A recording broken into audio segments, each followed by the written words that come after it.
అందరూ బాగున్నారా? నేను సెలవులకి మా అమ్మమ్మ వాళ్ళ ఊరు హైదరాబాద్ వెళ్ళి ఈ రోజు వచ్చాను. మా ఊర్లో బస్ దిగేసరికి ఉదయం 4 గంటలైంది. వేసవకాలం కదండి, హాయిగా డాబా మీద కాసేపు పడుకున్నాను. ఈ మామిడి చెట్టుకి కాయలన్నీ పండిపోయి రాలిపోతున్నాయి కూడా. మా ఇంటి వెనక పక్క అన్ని పొలాలే. పొద్దున్నే పక్షుల అరుపులతో అందంగా భలే అనిపిస్తూ ఉంటాయి. వేసవకాలంలో కూడా వర్షాలు పడడం వల్ల చెట్లన్నీ పచ్చిగా కలకల్లాడుతున్నాయి. బానులే. హాయ్ అండి, అందరికీ గుడ్ మార్నింగ్.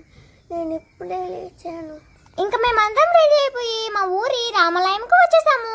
మేము ఎప్పుడైనా ఊరు వెళ్ళినప్పుడు తిరిగి ఊర్లోకి వచ్చినప్పుడు ఒకసారి రామయ్య దగ్గరికి వచ్చి దర్శించుకుంటాం అనమాట. నేను ఊరెళ్ళిన రోజులు మా చెల్లి ఒక్కటే కదండి, బోర్ కొట్టేసి ఉంటది. తను దైవిక, మా బాబాయ్ కూతురు. నేను చాలా వీడియోల్లో చెప్పాను, అయినా మీ సొంత చెల్లి అని అడుగుతున్నారు. ఇదిగోండి గుడి పక్కనే మా స్కూల్. ఇది ప్రస్తుతం సెలవులు కదండి, గేట్లు వేసేస్తున్నాయి. మా బడి పక్కనే ఉన్నాయి పూల మొక్క. నాకు చాలా ఇష్టం అండి.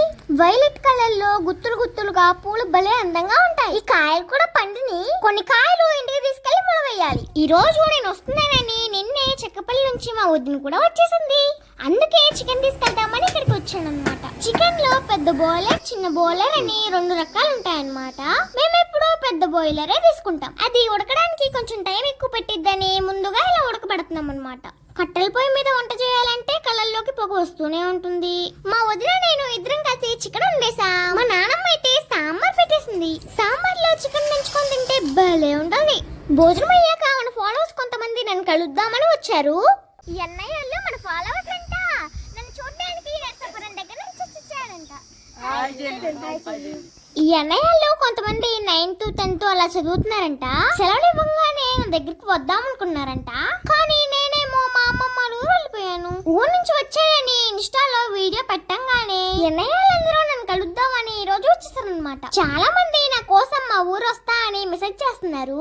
దగ్గరున్న ఊర్లో వాళ్ళైతే పర్లేదు, దూరం నుంచి వచ్చే వాళ్ళు కాస్త ఇబ్బంది పడతారేమో అన్నా. ఎప్పుడన్నా పనుండి మా ఊరికి దగ్గరలో వస్తే అప్పుడు కలుద్దాం. నేను ఎక్కడికి వెళ్ళా నన్ను ఇలా గుర్తుపట్టి నాతో మాట్లాడుతుంటే నాకు భలే సంతోషంగా ఉందండి. ఇంకా మేమైతే ఉదయం నుంచి రాత్రి చీకటి పడే వరకు ఆడుకుంటూనే ఉన్నాం. మా వదినతో పాటు ఉన్న తన పేరు లక్కీ నాకు చిల్లవుతుందన్నమాట.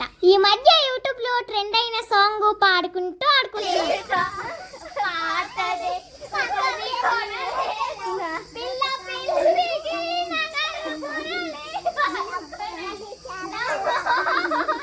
ఈ రోజు